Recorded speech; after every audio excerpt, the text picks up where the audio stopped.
السلام علیکم ورحمۃ اللہ. اذان دے دیں.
أشهد أن لا إله إلا الله وحده لا شريك له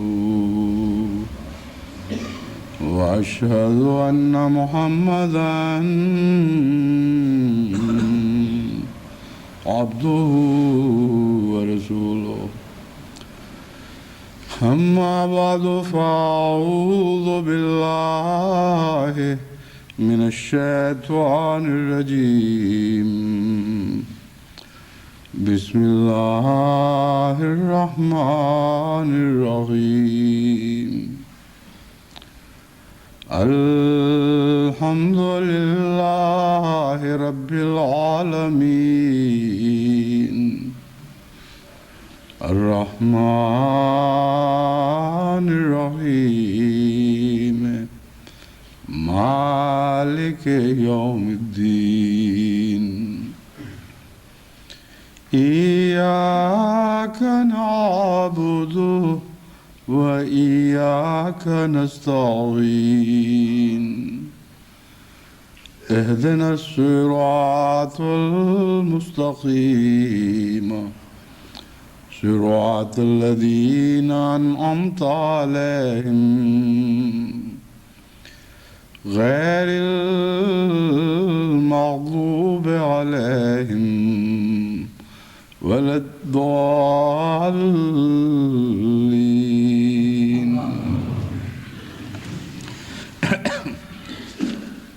خطبات میں مضامین کے جو سلسلے چلتے ہیں ان میں بعض دفعہ یہ دقت پیش آتی ہے کہ بعض واقعات ایسے گزرتے ہیں جن پر فوری تبصرہ ضروری ہوتا ہے، اور جن کے سے متعلق جماعت کو بعض دفعہ نصیحت کرنی پڑتی ہے، بعض دفعہ تحریک کرنی پڑتی ہے، بعض دفعہ ان کی رہنمائی کرنی پڑتی ہے. تو اسی لیے میں خطبات کے سلسلے کے دوران ہی اب ابتدا میں چند اور باتیں کرتا ہوں تاکہ وقت کے تقاضے بھی پورے ہو سکیں اور سلسلہ بھی جاری رہے. اس ضمن میں چند دن پہلے میں نے سوچا کہ بوسنیا سے متعلق میں جماعت احمدیہ کو صورتحال سے مختصراً آگاہ کرتے ہوئے ایک اہم اعلان کروں، اور یہ فیصلہ کرنے کے بعد کہ اللہ تعالیٰ کا عجیب تصرف ہے کہ مجھے اطلاع ملی کہ بوسنین مسلمانوں کا ایک مہاجر گروہ ملاقات کا خواہش مند ہے، اور انہوں نے جمعے ہی کا وقت دیا ہے اور جمعہ وہ ہمارے ساتھ پڑھیں گے. چنانچہ آج جمعے میں وہ ہمارے پاس بیٹھے ہوئے اس جمعے میں شریک ہو رہے ہیں. اس سے مجھے یہ یقین ہوا کہ یہ تصرف الہی تھا، اور ان دونوں باتوں کا آپس کا انطباق کوئی حادثہ نہیں، کوئی اتفاق نہیں، بلکہ واقعتاً یہ مضمون بیان کرنا ضروری تھا. جماعت احمدیہ پر بہت سے مسلمان علماء اور اب حکومتیں بھی ان میں شریک ہو چکی ہیں، مدت سے یہ الزام لگا رہے ہیں کہ ہم جہاد کے قائل نہیں ہیں. حالانکہ حضرت اقدس مسیح موعود علیہ السلام کا بالکل واضح موقف ہمیشہ یہ رہا، اور جماعت احمدیہ کا ہمیشہ سے یہی موقف چلا آ رہا ہے کہ قرآن کریم نے جس جہاد کا ذکر فرمایا ہے وہ اپنی تمام تر صورتوں میں تمام شرائط کے ساتھ ہمیشہ جاری رہنے والا ایک سلسلہ ہے. جہاد بالسیف اس کی ایک قسم ہے، اور جب بھی جہاد بالسیف کی شرائط پوری ہوں، جہاد بالسیف بھی اسی طرح فرض ہوگا جیسے دوسرا جہاد ہے، لیکن شرائط کے ساتھ اور قرآن کریم کی بیان کردہ حدود کے اندر ان کو پھلانگ کر نہیں. اس ضمن میں بوسنیا کے متعلق مجھے کامل یقین ہے کہ اگر اس دور میں ہم نے اسلامی جہاد کا کوئی موقع دیکھا ہے جہاں اسلامی جہاد کا تصور واقعتاً منطبق ہوتا ہے تو وہ بوسنیا کی صورتحال ہے. اس سے پہلے افغانستان کے متعلق بھی بہت جہاد کی باتیں ہوئی ہیں، لیکن ایک فرق ہے بوسنیا اور افغانستان کے حالات میں. افغانستان میں اس وجہ سے افغان باشندوں کو اپنے ملک سے دربدر نہیں کیا گیا کہ وہ مسلمان ہیں، کیونکہ جو پیچھے رہ گئے تھے وہ بھی مسلمان ہی تھے، اور محض اسلام کی بنا پر ان کو ملک سے باہر نہیں نکالا گیا. ہاں، چونکہ وہ طاقت جس نے افغانستان کے اندرونی معاملات میں دخل دیا اور اپنے نظام کو افغانستان پر ٹھوسنے کی کوشش کی، وہ طاقت ایک بے دین طاقت تھی. اس لیے اس کے خلاف احتجاج میں اور نفرت کے اظہار کے طور پر کہ ہم کسی کو زبردستی اپنا نظام نہیں بدلنے دیں گے، وہ لوگ اپنے ملک کو چھوڑ کر گھر سے بے گھر ہوئے. یہ جہاد کی ایک قسم قرار دی جا سکتی ہے، اس میں ہرگز کوئی شک نہیں، لیکن بہنی وہ جہاد نہیں جس کا قرآن کریم میں کھلم کھلا ذکر ہے. جیسا کہ سورہ حج میں جب جہاد کی اجازت دی گئی تو فرمایا گیا اذن للذین یقاتلون بأنہم ظلموا وإن اللہ علی نصرہم لقدیر للذین اخرجوا من دیارہم بغیر حق الا ان یقولوا ربنا اللہ، کہ اجازت دی جاتی ہے ان لوگوں کو جن کے خلاف تلوار اٹھائی جا رہی ہے، اور ظلم کے طور پر اٹھائی جا رہی ہے۔ کوئی حق نہیں ہے تلوار اٹھانے والوں کو۔ وہ لوگ جو اپنے گھروں سے نکالے گئے محض اس وجہ سے کہ انہوں نے کہا اللہ ہمارا رب ہے، یعنی دین کی خاطر، خدا کی خاطر، محض یہ وجہ دشمنی کی تھی، ورنہ اور کوئی دنیاوی دشمنی نہیں تھی۔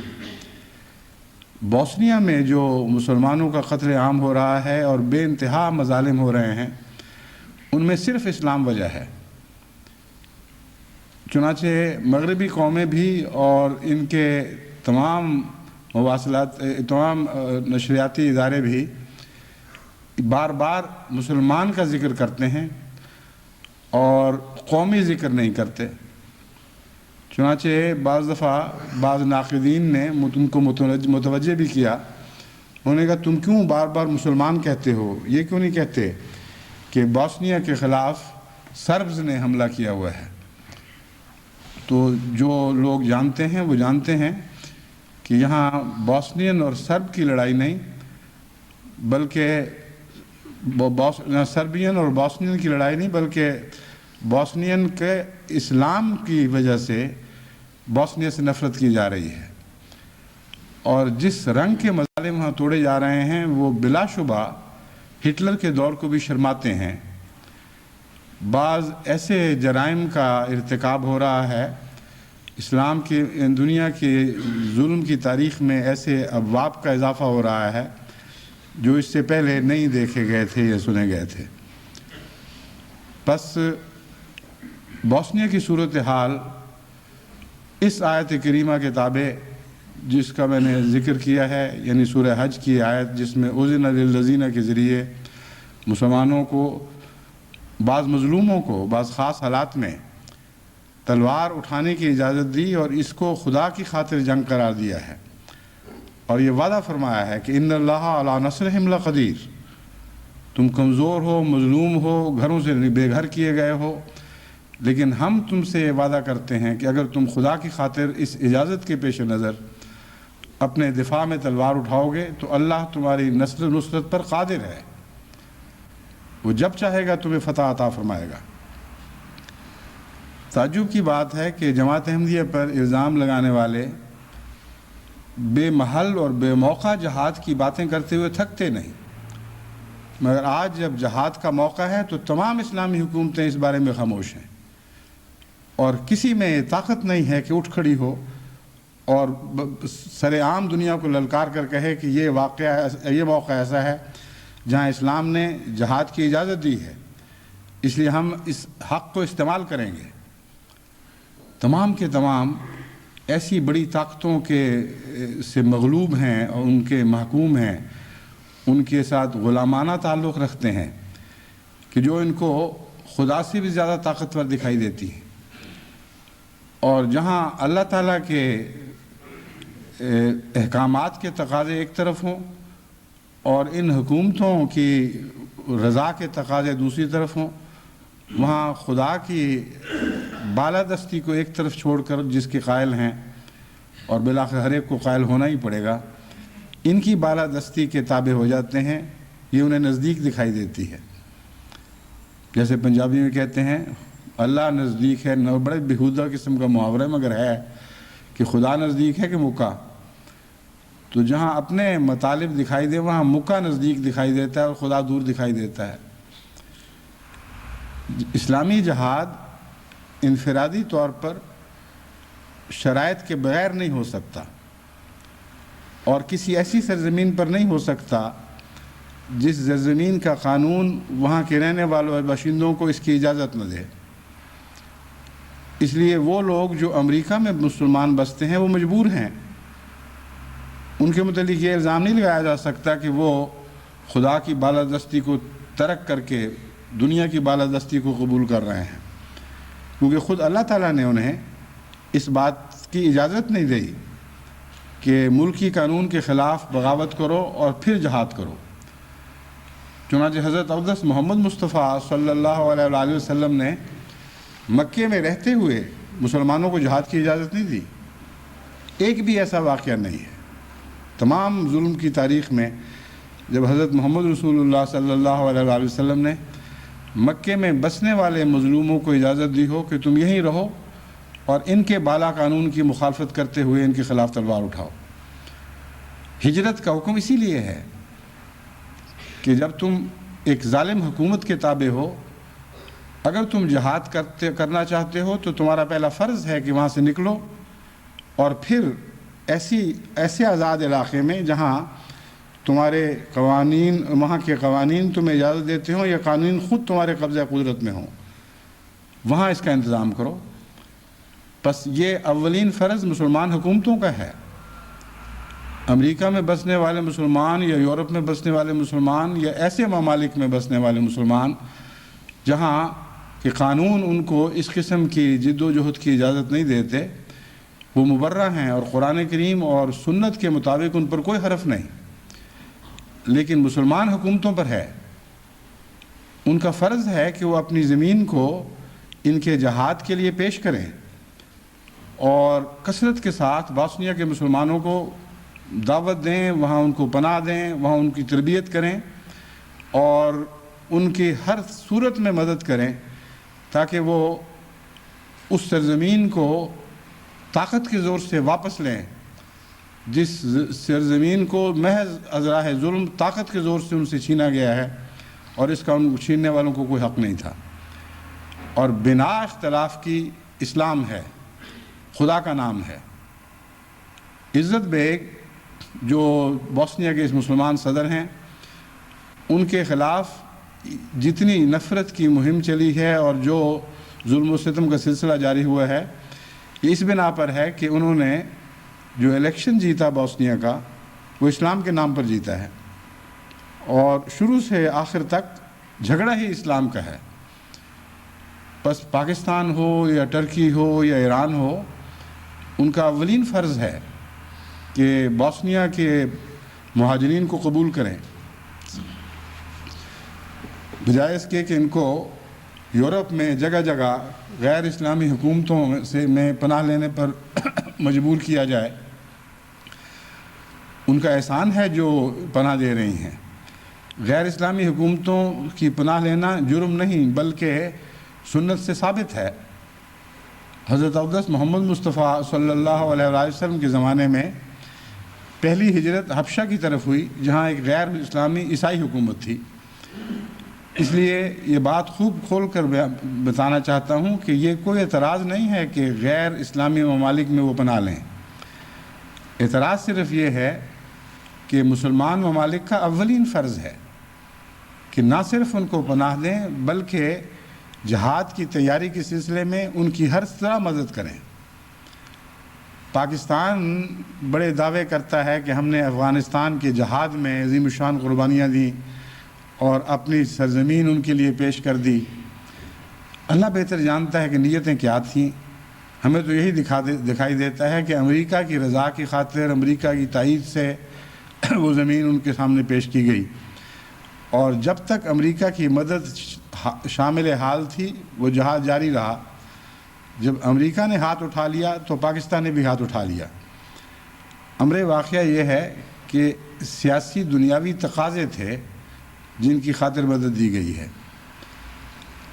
لیکن بیچ میں کچھ نیک لوگوں کی نیک نیتیں بھی ہوں گی، اس میں ہرگز کوئی شک نہیں کہ جب ایک عام جہاد شروع ہوتا ہے تو بہت سے لوگ محض للہ اس میں شامل بھی ہو جایا کرتے ہیں۔ اس لیے ہم کوئی عمومی فتویٰ نہیں دے سکتے کہ اس جہاد میں جو شامل تھے ان کے دنیا کے تقاضے تھے، دنیا کی خاطر انہوں نے کام کیے۔ پاکستانی فوج میں بھی ایسے ایسے جوان ہوں گے جنہوں نے خالصتاً للہ کسی رنگ میں اس میں حصہ لیا اور قربانیاں پیش کیں۔ بس ایسے لوگ تو یقیناً اللہ سے جزا پائیں گے، مگر امتحان کا وقت اس وقت آتا ہے جب ایک ہی قسم کی صورتحال دوبارہ پیدا ہو اور دوسری صورتحال میں بات کھل جائے اور ننگی ہو جائے۔ بس اگر امریکہ کی رضا حکومت پاکستان کے پیش نظر نہیں تھی اور خدا کی رضا تھی، تو آج خدا کی رضا کا پہلے سے بڑھ کر تقاضا ہے کہ باسنیا کے مظلوم مسلمانوں کی اس سے بڑھ کر مدد کی کوشش کرو جو تم نے اپنے افغان بھائیوں کی تھی۔ وہاں ان کو بلایا جائے، ان کو خوش آمدید کہا جائے، ان کے یتامہ کو ایسے خاندانوں میں تقسیم کیا جائے جو محبت کے ساتھ، پیار کے ساتھ ماں باپ کا حق ادا کر سکیں، اور پھر ان کے جوانوں کو فوجی تربیت دی جائے، ہر قسم کی مدد دی جائے۔ اور اس سلسلے میں سمجھتا ہوں کہ اولین فرض پاکستان، ترکی اور ایران کا ہے۔ یہ تینوں حکومتیں مل کر یہ پروگرام بنائیں، بجائے اس کے کہ ہر ایک اپنے اپنے نہج پر الگ الگ مدد یا تیاری کا سلسلہ شروع کرے۔ اور یہ کرنا نہ صرف یہ کہ اسلام کے منشا کے عین مطابق ہے، بلکہ دنیا کے آج کے قوانین اور یونائٹڈ نیشنز کے قوانین کے بھی بالکل مطابق ہے، اور دنیا کی کسی طاقت کو اس پر اعتراض کا حق نہیں ہے، کیونکہ اس سے پہلے افغانستان کے معاملے میں یہ مثال پوری طرح قائم ہو چکی ہے۔ زیادہ سے زیادہ ان کو یہ خوف ہوگا کہ امریکہ اعتراض کرے گا۔ امریکہ کیسے اعتراض کرے گا؟ اس نے تو خود جہاد کے نام پر افغانستان کی مدد کی ہوئی ہے۔ امریکہ کی مدد کے سہارے تو پاکستان نے یہ سلسلہ آگے چلایا تھا، اور پاکستان کی سرزمین میں جہاد کرنے والے تیار ہوتے تھے اور افغانستان پر حملہ کیا جاتا تھا۔ یہ جب نظیر قائم ہو گئی، یونائٹڈ نیشنز کے کسی ممبر نے، کسی بڑی یا چھوٹی حکومت نے اس پر اعتراض نہیں کیا، اور سب سے طاقتور حکومت جو یونائٹڈ نیشنز کی ممبر ہے وہ اس سلسلے میں سب سے زیادہ ذمہ دار تھی۔ تو آج کس کا حق ہے کہ اس پر اعتراض کرے؟ اس لیے عقلاً، قانوناً، انصافاً، رواجاً کسی کا حق نہیں ہے۔ تو پھر ڈرتے کس سے ہو؟ اندرونی خوف کے کچھ تقاضے ہوں جو ہمارے علم میں نہ ہو تو الگ بات ہے، ورنہ ظاہری طور پر جب خدا کا منشا بھی ہو اور دنیا کی طاقتیں بھی اس تحریک پر عملاً ساتھ کر چکی ہوں جس کی میں تمہیں توجہ دلا رہا ہوں، تو پھر کسی خوف کی کوئی ضرورت نہیں ہے۔ اور اگر خوف ہو بھی تو یہ وقت نہیں ہے کہ جب خوف کا اظہار کیا جائے۔ ایک پوری مسلمان قوم کو مل یا میٹ کیا جا رہا ہے، اور ایسے خوفناک مظالم توڑے جا رہے ہیں کہ ان کے بیان کی بھی طاقت نہیں ہے۔ اگر میں بیان کروں تو مجھے اپنے جذبات پر قابو نہیں رہے گا۔ اس لیے آپ اخباروں میں خبریں پڑھتے ہیں، ٹیلی ویژن پر پروگرام دیکھتے ہیں۔ جہاں تک جماعت احمدیہ کا تعلق ہے، اگر پاکستان کی حکومت ایسے جہاد کا اعلان کرتی ہے جس میں پاکستانی بھی شریک ہوں، تو میں تمام احمدیوں کو تحریک کرتا ہوں کہ وہ بڑھ کر اس میں حصہ لیں اور بتائیں کہ ہم اسلامی جہاد میں کسی سے پیچھے رہنے والے نہیں، بلکہ صف اول میں آگے بڑھ کے لڑیں گے۔ اور یہ پہلے بھی ہو چکا ہے۔ جب بھی اسلام کے تقاضے کسی جہاد کا اعلان کرتے ہیں، یہ جہاد کی تحریک اسلامی تقاضوں کے مطابق ہوتی ہے، تو جماعت احمدیہ خدا کے فضل سے کبھی کسی سے پیچھے نہیں رہی، بلکہ ہمیشہ آگے بڑھ کر قربانیاں پیش کی ہیں۔ بس اس موقع پر بھی جماعت احمدیہ کے لیے اعلان ہے، اور باقی دنیا کی جماعتوں کے لیے میں یہ اعلان کرتا ہوں کہ سرب جو مہاجر آئے ہیں ان کے ساتھ محبت کا سلوک کریں، ان سے تعلقات قائم کریں، ان کی ضرورتیں پوری کرنے کی کوشش کریں، اور ان کے ذریعے اگر ان کے بچے مل سکتے ہوں تو ان کے بچوں کو پالا جائے۔ مغرب میں بعض دقتیں، قوانین کی دقتیں ہیں، ان سے متعلق ہم نے غور کیا ہے، اور میں سمجھتا ہوں کہ ان دقتوں کے باوجود احمدیوں کے لیے ممکن ہے کہ وہ سرب بچوں کو اپنائیں اور ان کے لیے ماں باپ سے زیادہ محبت کا سلوک کرنے کی کوشش کریں، ان سے ماں باپ سے بڑھ کر محبت کا سلوک کرنے کی کوشش کریں، کیونکہ وہ للہ مظلوم ہیں۔ اور اپنے بچوں سے محبت کرتے وقت تو آپ کے طبی تقاضے ہیں، اس میں بھی نیکی ہوتی ہے اگر خدا کی خاطر محبت کی جائے، مگر ایسے بچے جو محض خدا کی خاطر یتیم بنائے گئے ہوں، یہ وقت ہے کہ ان سے غیر معمولی محبت اور پیار کا سلوک کیا جائے، اور احمدی گھروں میں زیادہ سے زیادہ ان کو اپنایا جائے۔ بس جن ممالک میں قانونی روک کوئی نہیں ہے، وہاں تو احمدیوں کے لیے کوئی مشکل نہیں کہ ان بچوں کو اپنا لیں۔ جہاں قانونی روکیں ہیں وہاں ایک صورت ہو سکتی ہے کہ عارضی طور پر امانتاً وہ بچے لیے جائیں. مستقل بچہ دینا، ایڈاپٹ کرنا جس کو کہتے ہیں، یہ نہ تو اسلام میں ویسے ایڈاپشن جائز ہے، یعنی ان معنوں میں ایڈاپشن کہ گویا وہ جائیداد میں بھی شریک ہو جائے گا اور جو قوانین انسانی تعلقات کے ہیں وہ اس بچے پر بھی اطلاق پائیں گے اور اس کے منہ بولے ماں باپ پر بھی اطلاق پائیں گے. یہ ایڈاپشن ہے جس کی راہ میں بہت دقتیں ہیں، اور احمدیوں کو ایسی ایڈاپشن میں دلچسپی بھی کوئی نہیں، کیونکہ یہ خلاف اسلام ہے. ہم امین بن کر بچوں کو اپنے پاس رکھنا چاہتے ہیں، اور ان کے نتیجے میں نہ ہمیں ملکی حقوق حاصل ہوں گے کسی قسم کے، نہ ان بچوں کو کوئی ایسے حقوق حاصل ہوں گے جو قرآن کریم کے جاری کردہ نظام وراثت پر اثر انداز ہوں. بس اس پہلو سے ان حکومتوں کی طرف سے بھی ایک رستہ کھلا موجود ہے، اور وہ امانتاً وہ بچے سپرد کر دیتے ہیں، بعض دفعہ تھوڑی دیر کے لیے، بعض دفعہ لمبے عرصے کے لیے. چنانچہ 5 10 سال 15 سال بھی اگر ان بچوں کی خدمت کی توفیق مل جائے تو ایک بہت بڑی خدا تعالیٰ کی طرف سے سعادت ہوگی. تو یورپ کے ممالک میں ہر احمدی کو چاہیے یہ کوشش کرے اور ان مظلوموں سے تعلقات قائم کرے اور ان کی انسانی سطح پر ہر ضرورت پوری کرنے کی کوشش کرے، اور جو ضرورتیں ان کی طاقت سے بڑھ کر ہوں اور کسی اور طرف سے پوری نہ ہو رہی ہوں ان سے متعلق جماعت کو متوجہ کریں. انشاءاللہ تعالی جماعت اس معاملے میں اپنے ان مظلوم بھائیوں کی ہر طرح مدد کرنے کی کوشش کرے گی. تو میں امید رکھتا ہوں جماعت جیسا کہ ہمیشہ ہر نیک تحریک پر ضرور لبیک کہتی ہے، اس تحریک پر بھی انشاءاللہ ضرور لبیک کہے گی. خدا کرے کہ مسلمان حکومتوں کو بھی لبیک کہنے کی توفیق ملے، ورنہ یہ نہ ہو کہ آئندہ زمانہ ان پر تان کرے کہ ناداں جھک گئے سجدے میں جب وقت قیام آیا. پہلے قیام کی باتیں کیا کرتے تھے جب سجدوں کا وقت تھا، اب قیام کا وقت آیا ہے تو سجدوں میں جا پڑے ہیں. یہ بے محل اور بے ترتیب بے سلیقہ باتیں مومن کو زیب نہیں دیتی.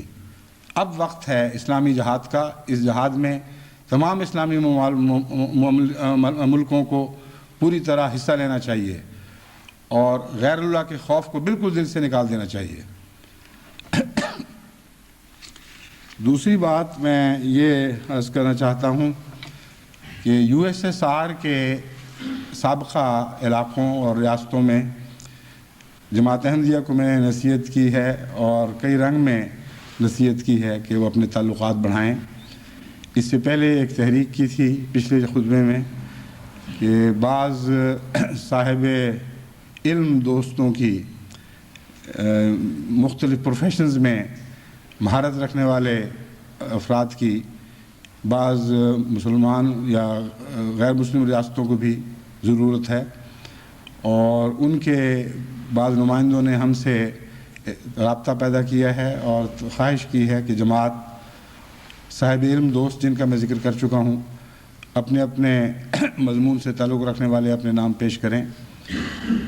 ایک اور اعلان یہ کرنا ہے کہ بہت سے ایسے USSR کے ممالک ہیں جہاں کی یونیورسٹیوں میں تعلیم کا معیار خدا کے فضل سے بہت اونچا ہے اور بہت کم خرچ پر وہاں طالب علم اعلیٰ تعلیم حاصل کر سکتے ہیں.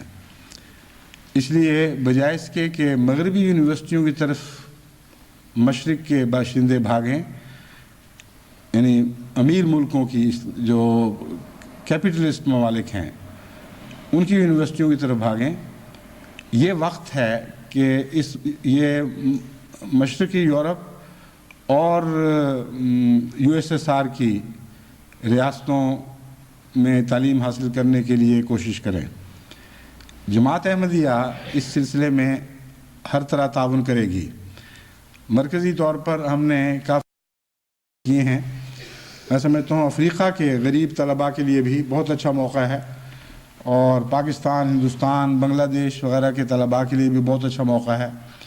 ہمارے تعلقات خدا کے فضل سے بڑھ رہے ہیں اور میں امید رکھتا ہوں کہ جماعت احمدیہ کی سفارش پر ایسے طلباء کو جو ذہین ہوں اور علم کی ایک بنیاد قائم کر چکے ہوں، اس بنیاد پر اعلیٰ عمارتیں تعمیر کرنے کے بہت اچھے مواقع فراہم ہوں گے، اور اللہ کے فضل سے ان علاقوں میں اسلام کا پیغام پہنچانے کی بھی توفیق ملے گی۔ بس جو طلباء بھی خواہش مند ہوں اپنے اپنے ملک کے سیکرٹری تعلیم یا ناظر تعلیم وغیرہ سے رابطہ قائم کر کے تو مکمل کوائف ہمیں بھجوائیں۔ اس عرصے میں جو معلومات ہمیں مہیا ہو چکی ہیں وہ ہم مختلف ممالک کو بھجوا دیں گے، جو معلومات حاصل ہوں گی مختلف ممالک کو بھجواتے رہیں گے، تاکہ اگر ممکن ہو تو وہیں کی حکومتوں، وہیں جو مختلف ان ممالک کے نمائندے موجود ہیں، سفیر موجود ہیں، ان سے رابطے کے ذریعے اگر وہ اپنے داخلوں کا انتظام کر سکتے ہیں تو شوق سے کریں۔ یعنی ضروری نہیں ہے کہ صرف مرکز کی وساطت سے یہ کام ہو، جس ملک میں آسانی سے کام ہو سکتا ہے مرکز کی مدد لیے بغیر وہیں کرنا چاہیے، کیونکہ یہاں اور بھی بہت سے کام ہیں، لیکن جن کو ضرورت ہو ان کو ضرور مدد دی جائے گی انشاءاللہ۔ تو طلباء بھی اللہ تعالیٰ کے فضل کے ساتھ جائزہ لیں، جن کو توفیق ہے کہ وہ پورے خرچ برداشت کر سکتے ہوں وہ خود کریں، کیونکہ خرچ زیادہ نہیں ہے۔ لیکن اگر کوئی غریب طالب علم ہوں جو خرچ برداشت نہ کر سکتے ہوں، لیکن ان کا تعلیمی معیار یہ تقاضا کرتا ہو کہ ان کو اونچی تعلیم دلانی چاہیے، ان کو انشاءاللہ تعالیٰ جماعت بھی مدد دے گی۔ اس لیے جنہوں نے درخواستیں یہاں بھجوانی ہوں اور کچھ مدد کے بھی طالب ہوں جو جائز ہے، تو وہ اپنے نظام کی معرفت ایسی درخواستیں بھجوائیں۔ ایک اور تحریک یہ کی گئی تھی کہ احمدی تاجر ان ملکوں سے تجارتیں کریں اور اپنے نمائندے بھیجیں، جائزے لیں، انڈسٹریز قائم کریں۔ اس ضمن میں جو میں نے وفد لتھوینیا بیلوروشیا بھجوایا تھا، اس وفد کی رپورٹ خدا کے فضل سے بہت ہی خوشگوار ہے، اور بعض وفود دیگر ریاستوں میں بھی گئے ہیں، وہاں سے بھی اچھی اطلاعات ملی ہیں۔ بہت بھاری امکانات ہیں تجارتوں کے بھی اور انڈسٹری کے لیے بھی، کیونکہ باوجود اس کے کہ روس اقتصادی لحاظ سے، ٹیکنالوجی کے لحاظ سے اور صنعتی لحاظ سے بعض شعبوں میں مغرب کا مقابلہ کرتا تھا، مگر وہ شعبے دفاعی شعبے ہیں یا جارحانہ شعبے ہیں۔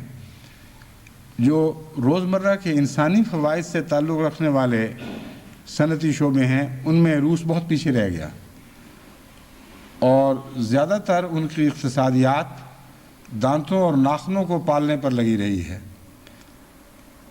گوشت پوست اور آنکھیں اور جگر اور دل وغیرہ کی غذا کی طرف توجہ کم رہی۔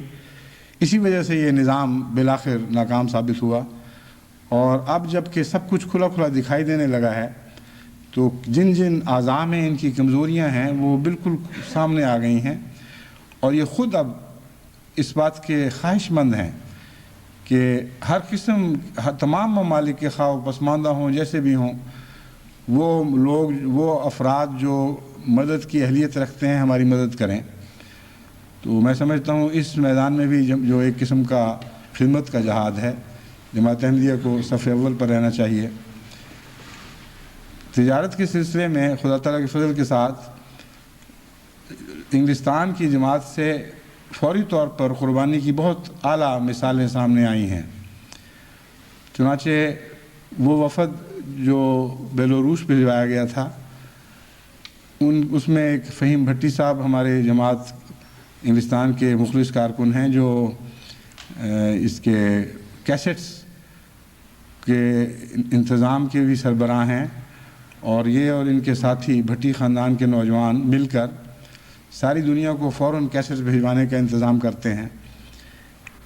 انہوں نے مجھے یہ پیشکش کی، یعنی رپورٹ جب ہو گئی اور زبانی باتیں ہو گئیں، اس کے بعد یہ پیشکش اس طرح کی کہ اپنی بیوی اپنے بچوں کو ساتھ لے کر آئے اور کہا کہ آپ نے کہا تھا کہ یہ وقت ہے کہ خدمت دین کے لیے اپنے سارے خاندان کو بیچ میں جھونک دو، تو میں پیشکش کرتے ہوئے ان کو ساتھ لایا ہوں۔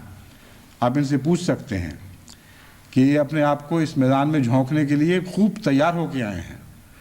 چنانچہ اللہ کے فضل سے ان کی بیگم نے بھی اسی طرح عزم کے ساتھ اور بڑی خوشی کے ساتھ کہا کہ ہم نے فیصلہ کر لیا ہے کہ ہم وہیں جا کر بیٹھ جائیں گے، وہیں کے ہو رہیں گے۔ انگلستان میں سب اثاثے ختم کر کے ہم وہاں جانا چاہتے ہیں، کیونکہ اس کے بغیر صحیح معنوں میں ان کی خدمت ہو نہیں سکتی۔ دور بیٹھے تجارتوں کے ذریعے وہ بات نہیں بن سکتی جو انسان وہاں جا کر خود آباد ہو جائے اور مستقل انہی کا ہو کے رہ جائے۔ پھر اس سے انہوں نے کہا کہ تربیت میں بھی فائدہ پہنچے گا۔ تو بچوں کی طرف میں نے دیکھا، وہ بڑے خوشی سے مسکرا کر ایک دوسرے سے بڑھ کر ہاں کر رہے تھے۔ تو یہ خاندان، یعنی فہیم بھٹی صاحب کا خاندان خدا کے فضل سے پورے کا پورا اپنے آپ کو پیش کر چکا ہے۔ اس کے بعد دوسرے دن ان کے دوسرے بھائی تشریف لے آئے کہ میری طرف سے بھی یہی خواہش ہے، وہ اپنے خاندان کو لے کے آئے کہ ہمارے بھائی نے جو کام کیا ہے ہم اس سے پیچھے نہیں رہنا چاہتے۔ اور تیسرے دن تیسرے بھائی کا خط آ گیا کہ میں نے اپنی والدہ کو، جو امریکہ میں ان کی والدہ، ان کے والد فوت ہو چکے ہیں، جو حضرت مسیح علیہ السلام کے ایک صحابی کے پوتے کے بیٹے تھے۔ چنانچہ ان کی وفات کے بعد مکرم محترم شیخ مبارک احمد صاحب سے ان کی والدہ کی شادی ہوئی۔ چنانچہ انہوں نے یہ بتایا کہ میں نے اپنی والدہ کو فون کیا اور بتایا کہ میرے 2 بھائی وفات کر چکے ہیں، میں تیسرا ہوں اور میری بھی خواہش ہے۔ تو والدہ نے کہا کہ اور اس سے کیا زیادہ چاہیے، میری اپنی یہی خواہش تھی کہ میرے تینوں بیٹے خدمت دین میں استعمال ہوں، تو ضرور کرو۔ چنانچہ ایک ماں کے یہ تینوں بچے تو اللہ تعالیٰ کے فضل سے اس میدان میں آگے بڑھ چکے ہیں، اور میں امید رکھتا ہوں کہ باقی جو دنیا کے مخلصین ہیں وہ بھی اس نیک مثال کی پیروی کرتے ہوئے کوشش کریں گے کہ اپنے خاندان کا ایک حصہ ان ملکوں میں آباد کر دیں، کیونکہ حقیقت میں جب تک وہاں مستقلاً بیٹھا نہ جائے اس وقت تک خطوں کی دعوت کے ذریعے تجارتوں سے اتنا فائدہ حاصل نہیں ہو سکتا۔ دنیاوی فائدہ تو کسی حد تک ہو جائے گا، لیکن جو دینی مقاصد اس کے ساتھ ملک ہیں وہ نہیں پورے ہو سکتے۔ تو میں امید رکھتا ہوں کہ انشاءاللہ اس سلسلے میں بھی مختلف خاندان اپنے نمائندے خود بھیجیں گے اور خود فیصلہ کریں گے کہ کس ملک میں ان کا بیٹھنا، وہاں رہ جانا بہتر ہوگا اور کیا طریق اختیار کیا جائے۔ اس سلسلے میں جماعت پر بوجھ نہ ڈالا جائے، بلکہ خاندان یہ بوجھ خود اٹھائیں۔ ہاں، اگر مشورہ کرنا چاہتے ہوں کہ ہمیں کہاں جانا چاہیے تو اس سلسلے میں ہم انشاءاللہ ان کو ضرور مشورہ دیں گے۔ ان تینوں بھائیوں نے تو مجھ پر چھوڑ دیا تھا کہ ہمیں جہاں چاہتے ہیں وہاں آباد کر دیں۔ چنانچہ ان کے لیے جگہ متعین ہو چکی ہیں۔ انشاءاللہ عنقریب یہ لوگ اپنے اپنے آئندہ ملکوں میں جو للہ ان کا وطن بنایا جا رہا ہے ان میں جا کر یہ انشاءاللہ خوب اچھی طرح اپنے اور اسلام کے قدم مضبوط کریں گے۔ تو باقی دوست بھی جو مشورہ چاہتے ہیں انشاءاللہ ان کو مشورہ دیا جائے گا۔ اب میں گزشتہ مضمون کو پھر سے شروع کرتا ہوں۔ وقت تھوڑا رہ گیا ہے، لیکن جتنا ہو اتنا ہی انشاءاللہ تعالی بیان کرنے کی کوشش کروں گا۔ سب سے پہلے میں یہ بیان کرنا چاہتا ہوں کہ میں نے خائنین سے معافی کے سلوک سے متعلق گفتگو کی تھی اور یہ کہا تھا کہ بعض خائنین ایسے ہیں جن کو میں معاف نہیں کرتا، تو بعض لوگ مجھے اس سے سفارشیں کرتے ہیں۔ ان کو میں کہتا ہوں کہ قرآن کریم نے تو یہی بتایا ہے کہ ایسے لوگوں سے نرمی نہیں بلکہ خدا تعالیٰ کی مرضی کی تابع ان کے ساتھ سختی کا سلوک ہونا چاہیے۔ سختی سے مراد یہ ہے کہ ان کو جو جس حد تک اصلاحی ذریعہ اختیار کرنا ضروری ہے کرنا چاہیے۔ اس کا ہرگز یہ مطلب نہیں کہ ہر قسم کے خائن کی ہر خیانت ناقابل معافی ہے۔ قرآن کریم سے ثابت ہے کہ بعض خائنین کی خیانتوں سے متعلق خود اللہ تعالیٰ نے حضرت صلی اللہ علیہ وآلہ وسلم کو ارشاد فرمایا کہ ان کو معاف فرما اور ان کے درگزر سے کام لے۔ اس لیے میں وضاحت کرنا چاہتا ہوں کہ میرے ذہن میں وہ کون سے مواقع تھے جن سے متعلق میں سمجھتا ہوں کہ معافی کا حق نہیں ہے، یعنی اس موقع پر معافی کا حق نہیں۔ آئندہ توبہ کرنے والوں کے لیے تو خدا کے فضل سے معافی کے دروازے ہمیشہ کے لیے کھلے ہیں۔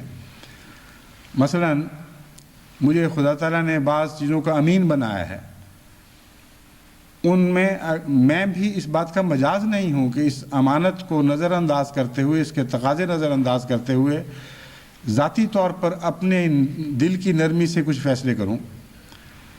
چنانچہ بعض دفعہ ایسا ہوتا ہے جیسا کہ بعض جرموں کی سزا کے وقت قرآن کریم نے متنبہ فرمایا ہے کہ ہم جانتے ہیں تم لوگوں کے دل نرم ہیں کیونکہ رؤوف الرحیم کے غلام ہو، محمد رسول اللہ صلی اللہ علیہ وسلم کی پرورش میں ہو، تو تمہارے دلوں کی نرمی اس سزا کی راہ میں حائل نہ ہو۔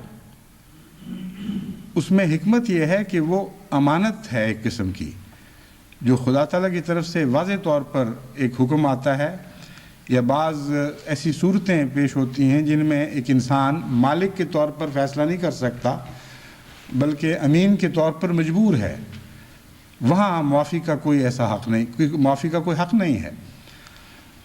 مثلا قضا ہے، جو لوگ اپنے اس عہد کی خیانت کرتے ہیں کہ قضا کے پاس جاتے ہیں، قضا سے فیصلہ کروانے کے لیے اپنے آپ کو پیش کرتے ہیں، اور نیت بھی دراصل یہ ہوتی ہے بیچ میں سے کہ اگر ہمارے حق میں فیصلہ ہو جائے تو بسم اللہ، ہم اسے قبول کریں گے، اور اگر فریق ثانی قبول نہ کرے گا تو نظام جماعت کو مجبور کریں گے کہ ان سے زبردستی یہ فیصلہ منوایا جائے اور ہمارے حق میں جو بھی ہمارے حقوق بنتے ہیں وہ ادا کیے جائیں۔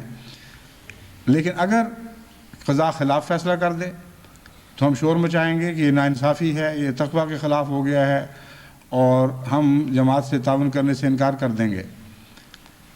ایسی تمام صورتوں میں بھی تو ایک امین ہوں، میں نے بھی خدا کو جواب دینا ہے، اور خدا کی یہ امانت ہے میرے سپرد کہ قضا کے احترام کو قائم کروں اور قضائی فیصلوں کو یکساں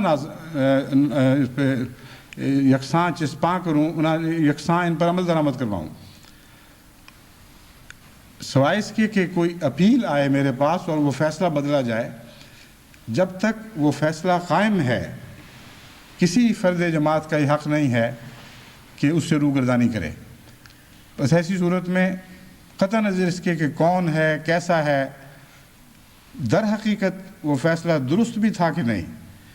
قضائی فیصلہ جب ہو چکا اور اپیلوں کے دور گزر گئے اور وہ فیصلہ قائم رہا تو اس کے بعد یہ خدا کا کام ہے دیکھنا کہ فیصلہ درست تھا کہ غلط تھا، بندوں کا کام نہیں ہے، اور جماعت بہرحال اس کی تنفیذ کروائے گی۔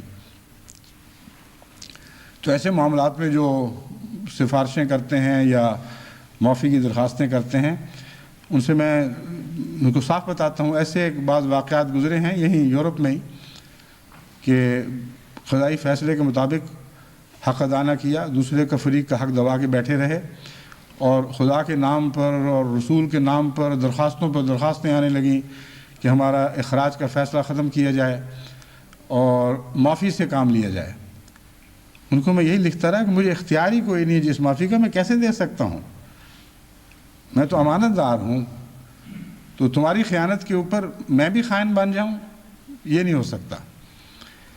اسی طرح بعض لوگ بڑی خیانتیں کرتے ہیں، مثلاً وقف کا عہد کیا ہے اور عہد توڑ دیا اور دنیا کی خاطر دین کو ترک کر دیا اور دنیا کو دین پر مقدم کر دیا۔ یہ معمولی بات نہیں ہے، یہ ان عہدوں میں سے ہے جن کا قرآن کریم میں ذکر ملتا ہے کہ تمہیں ان پر نگران بنایا گیا ہے۔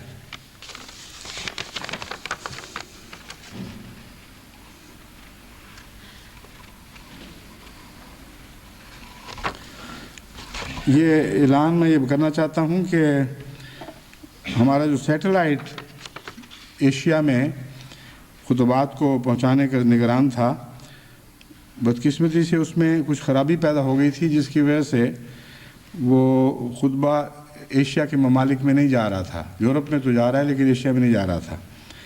تو اطلاع ملی ہے کہ 5 منٹ پہلے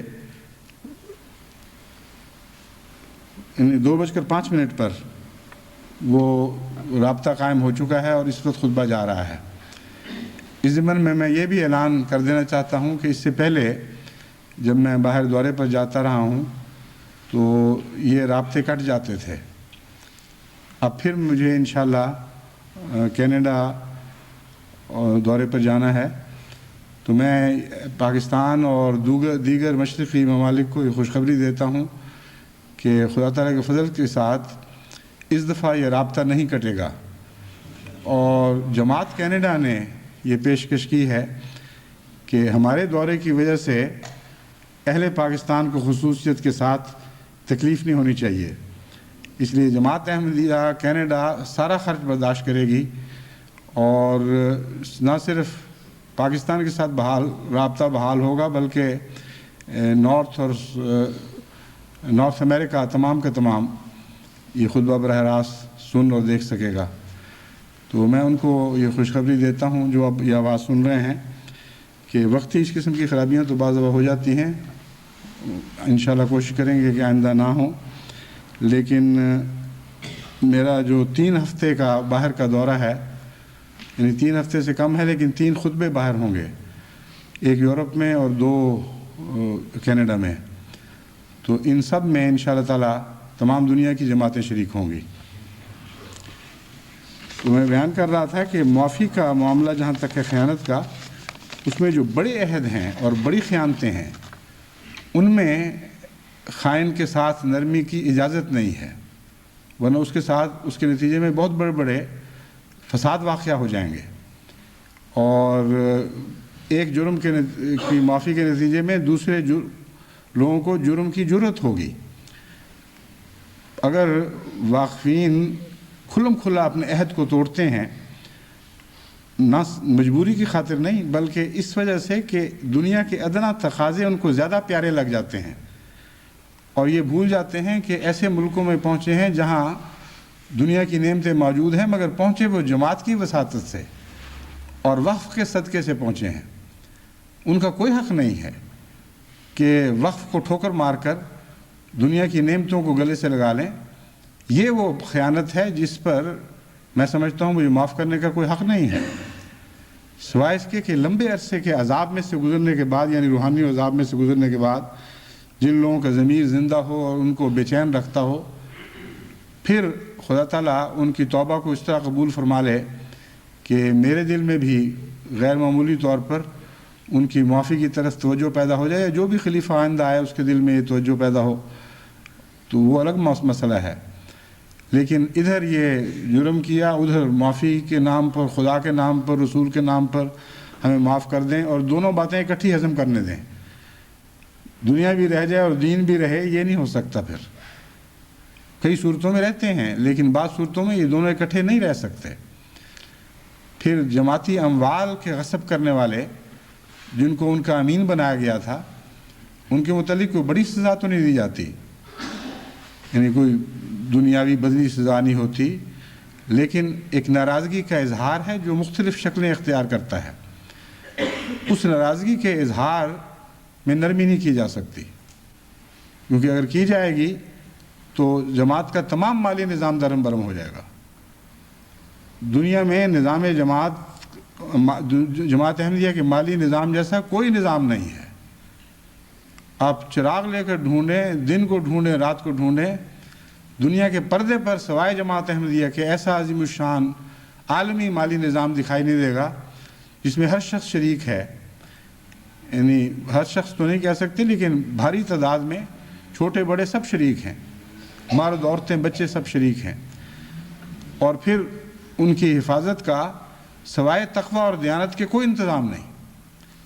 اور اللہ تعالیٰ کے فضل سے 100 سال سے جماعت ان اموال کی محض للہ حفاظت کر رہی ہے, اور اسی حفاظت کے برتے پر, اس مان پر, اس اعتماد پر کہ ہاں ہماری دولت امینوں کے ہاتھ میں ہے, لوگ کھل کھل کر اپنے بچوں کے پیٹ کاٹ کر بھی مالی قربانیاں پیش کرتے ہیں۔ یہ تقاضے اتنے عظیم ہیں کہ ان کو نظر انداز کر کے چھوٹی چھوٹی معافی کی جذباتی چٹھیوں پر میرا معاف کر دینا کوئی معمولی آسان بات نہیں ہے، بلکہ اکثر صورتوں میں بے اختیار ہوں۔ بس یہ میری مراد تھی، یہ نہ سمجھا جائے کہ ہر خیانت پر سختی کرنا لازمی ہے۔ بعض خیانتیں نفس انسان کی اپنی خیانتیں ہوتی ہیں، ذاتی طور پر کوئی خیانت کرتا ہے، اس میں بخشش سے کام لینا ہرگز گناہ نہیں ہے، بلکہ بخشش اور عفو مستحب ہیں۔ پھر بعض اور قومی بددیانتیاں بھی ہوتی ہیں مگر چھوٹی چھوٹی ہوتی ہیں، ان میں اللہ تعالیٰ کی طرف سے یہ ارشاد ہے کہ چھوٹی موٹی عام بددیانتیوں میں، خیانتوں میں حتی المقدور نرمی سے پیش آؤ۔ چنانچہ حضرت صلی اللہ علیہ وآلہ وسلم کو اللہ تعالیٰ فرماتا ہے کہ وہ لوگ جو اہل کتاب ہیں ان پر ہم نے بدعہدی کے نتیجے میں لعنت ڈالی تھی۔ فَبِمَا نَقْضِهِمْ مِيثَاقَهُمْ لَعَنَّاهُمْ وَجَعَلْنَا قُلُوبَهُمْ قَاسِيَةً، انہوں نے ہمارے عہدوں میں بددیانتی کی یعنی خیانت سے کام لیا، ہم نے ان پر لعنت ڈالی اور اس کے نتیجے میں ان کے دل سخت ہو گئے۔ یحرفون الکلم عن مواضعہ، بددیانتی کی ایک شکل انہوں نے یا خیانت کی ایک شکل یہ اختیار کی کہ فرمان الہی کو سمجھتے ہوئے بھی اس کے مواقع اور مواضع سے اٹھا کر ایسی جگہ استعمال کرنے لگے جو اس فرمان کا منطوق نہیں تھا، مدعا اور مطلوب نہیں تھا۔ بس اکثر علماء سے یہ خیانت ہوتی ہے، یعنی دینی علماء جب خیانت میں مبتلا ہوتے ہیں تو ایسی بے باکی اور جرأت اختیار کرتے ہیں کہ اللہ تعالیٰ کے کلام سے وہ باتیں جو ان کا دل گواہی دیتا ہے کہ اس مقصد کے لیے نہیں ہیں، وہاں استعمال کرتے ہیں جہاں ان کا ذاتی مقصد پورا ہو رہا ہو اور خدا کا مقصد پورا نہ ہو رہا ہو۔ چنانچہ اس طرح دین میں تحریف کا سلسلہ شروع ہو جاتا ہے، پھر وہ ختم ہونے کا نام ہی نہیں لیتا۔ اسی کے نتیجے میں نہایت ہی بگڑی ہوئی فرقوں کی صورتیں ابھرتی ہیں۔ تو فرمایا کہ وہ لوگ جنہوں نے میرے عہد کو توڑا اور اس میں خیانت سے کام لیا، ان کے ہم نے دل سخت کر دیے، اور سخت دل ہونے کے بعد علامت کیا ظاہر ہوئی؟ یحرفون الکلم عن مواضعہ، وہ کھلم کھلا خدا کے کلام سے کھیلنے لگے۔ دو باتیں الگ الگ ہیں۔ پہلی بات اور اس بات میں فرق یہ ہے کہ پہلے تو وہ اپنی ذات کے متعلق تقاضوں کو پورا نہیں کرتے تھے، جو عہد خدا سے انہوں نے باندھے تھے ان کو انہوں نے پورا نہیں کیا، لیکن دوسروں کو دھوکہ دینا اس میں شامل نہیں تھا۔ جب خدا کے تقاضوں کو، وعدوں کو توڑ دیا تو دل سخت ہو گئے، اور پھر اس کا اگلا قدم یہ اٹھایا گیا کہ بنی نوع انسان کو خدا کے نام پر خدا کے کلام سے دھوکہ دینے لگے۔ وَنَسُوا حَظًّا مِمَّا ذُكِّرُوا بِهِ، اور بعض باتیں جو ان پر ذمہ داریاں ڈالتی تھیں ان کو تو بھول ہی گئے۔ فرمایا یہ وہ لوگ ہیں خیانت جن کی عادت بن چکی ہے۔ وَلَا تَزَالُ تَطَّلِعُ عَلَىٰ خَائِنَةٍ مِّنْهُمْ إِلَّا قَلِيلًا مِّنْهُمْ، تو روزمرہ ان کی خیانتوں کی اطلاع، خیانتوں کی خبریں سنے گا، ان کی خیانتوں پر اطلاع پائے گا، کیونکہ سینکڑوں سال سے اس بات میں مصروف ہیں، ان کی عادت مستمرہ ہے۔ جس طرح چور کو چوری کی لت پڑ جاتی ہے، جھوٹے کو جھوٹ کی لت پڑ جاتی ہے، تو اس کی چھوٹی موٹی چوریاں چور کی یا چھوٹے موٹے جھوٹ جھوٹے کے نظر انداز کر دیے جاتے ہیں۔ یہی وہ مضمون ہے کہ ان کا تو حال ہی بہت برا ہے، تو ان سے کیا توقع رکھتا ہے؟ شاذ ہی ہیں ان میں سے جو امانت دار ہیں، ان سے کیا سلوک فرمایا فاعف عنہم واصفح، ان سے عفو کا سلوک کر۔ چھوٹی موٹی باتوں میں یہ مراد نہیں کہ بڑی بدعہدیاں جو دین میں کرتے ہیں اس پر خاموشی اختیار کر۔ مراد یہ عادی جو مجرم ہیں روزمرہ کی باتوں میں کہاں تک تو ان کو پکڑے گا. اس لیے عام غفلتوں میں، عام خیانتوں میں ان سے درگزر سے کام لے. وصفہ اور نظر انداز کر دیا کر. وصفہ کا مضمون ایسا ہے جیسے آپ کسی بچے کو غلطی کرتے دیکھتے ہوں اور جان کے نظر اٹھا لیں، چرا لیں، تاکہ اس کو یہ بھی نہ پتہ لگے کہ میں پکڑا گیا ہوں.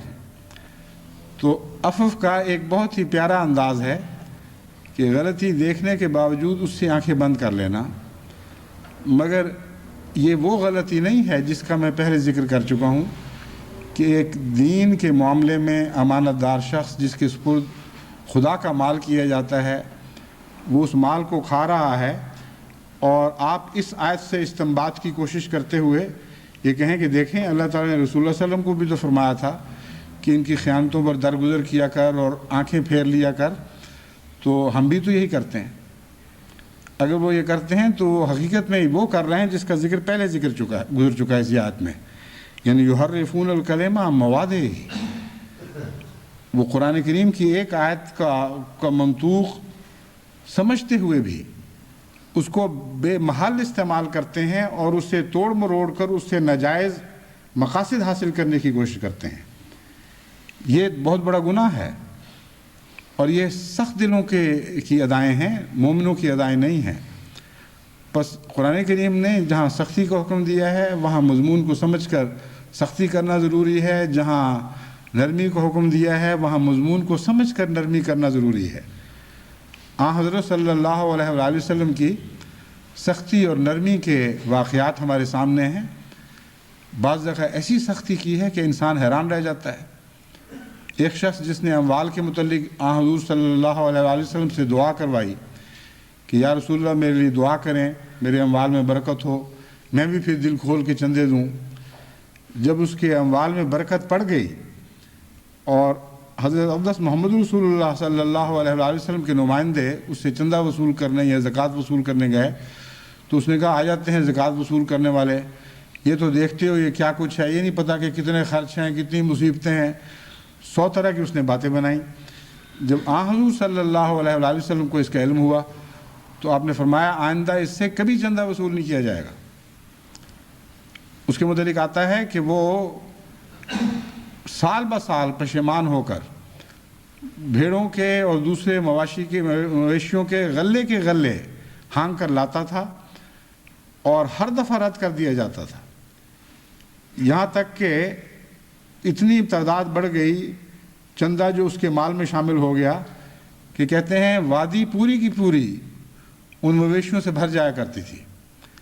مگر نہ حضور صلی اللہ علیہ وآلہ وسلم نے قبول فرمایا، نہ آپ کے بعد آپ کے خلفاء میں سے کسی نے قبول فرمایا. تو مواقع ہیں، ان مواقع کے مطابق کام کرنا چاہیے. اور اس آیت نے دیکھیں کتنا عمدہ تمہید باندھ دی ہے اس بات کی. عفو کی ہدایت فرمائی، درگزر کی ہدایت فرمائی، لیکن اس سے پہلے یہ مضمون بیان فرمایا یحرفون الکلم عن مواضعہ. جو بدبخت لوگ ہیں وہ ہیں جو ایک بات کو اس کے محل کے خلاف استعمال کرتے ہیں. مگر جو خدا کے پاک بندے ہیں وہ ہر بات کو موقع اور محل کے مطابق استعمال کرتے ہیں. بس جہاں عفو اور درگزر کا موقع ہے حضرت محمد رسول اللہ صلی اللہ علیہ وسلم نے ہمیشہ وہاں عفو فرمائی اور درگزر سے کام لیا. جہاں خدا کی خاطر سختی کا موقع تھا وہاں سختی سے رکے نہیں، اور ساری زندگی آپ کی سنت سے یہی ثابت ہے. بس میں چاہتا تھا کہ اس غلط فہمی کو اگر یہ پیدا ہو گئی ہو دور کر دوں. عام حالات میں نرمی، مغفرت، رحمت سے نہیں روکا گیا، کیونکہ دراصل خیانت کا مضمون اتنا وسیع ہے کہ ہمارے روزمرہ کی زندگی میں اچھے بھلے نیکوں سے بھی کہیں نہ کہیں خیانتیں ہوتی رہتی ہیں. کہیں نظر لڑکھڑا گئی اور نظر خائن ہو گئی، کہیں گفتگو بگڑ گئی اور وہ خائن ہو گئی، کہیں کسی ادا سے خیانت ہو گئی. خیانت کے تو بے شمار موقع ہیں. اگر ہر خیانت سے اسی طرح سختی کی جائے تو کوئی انسان بخشش کے لائق ہی نہیں ٹھہرے گا. اس لیے استغفار کرتے ہوئے زندگی گزارنی چاہیے، موقع اور محل کے مطابق اعمال بجا لائیں. اللہ تعالی ہمیں اس کی توفیق عطا فرمائے. انشاءاللہ اب آئندہ خطبہ آپ کینیڈا سے براہ راست سنیں گے اور دیکھیں گے، اور اس کے بعد پھر اگلا خطبہ بھی انشاءاللہ کینیڈا سے ہوگا، اور آخری خطبہ یورپ میں سے ہوگا انشاءاللہ تعالی۔ تو امید ہے اب یہ سلسلے جاری رہیں گے، خدا کرے ہمیشہ جاری و ساری رہیں۔